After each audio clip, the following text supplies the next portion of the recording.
নবীজির প্রথম স্ত্রী খাদিজা রাদিয়াল্লাহু তাআলা আনহার মৃত্যুর পর কেন তার জানাজার নামাজ পড়ানো হয়নি, আর তখন রমজান মাস থাকা সত্ত্বেও কেন সেদিন কেউ রোজা পালন করেনি?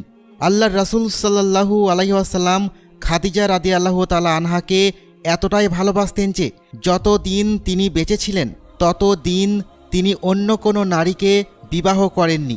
নবীজি সাল্লাল্লাহু আলাইহি ওয়াসাল্লাম খাদিজা রাদিয়াল্লাহু তাআলা আনহার বিষয়ে বলতেন, আমি তার চেয়ে উত্তম কোনো স্ত্রী পাইনি।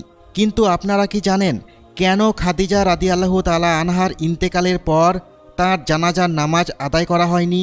মূলত এটা এই কারণে যে খাদিজা রাদিয়াল্লাহু তাআলা আনহা যখন ইন্তেকাল করেন তখন 5 ওয়াক্ত সালাতসহ জানাজা সালাত বা অন্য কোনো সালাতের বিধান নাজিল হয়নি।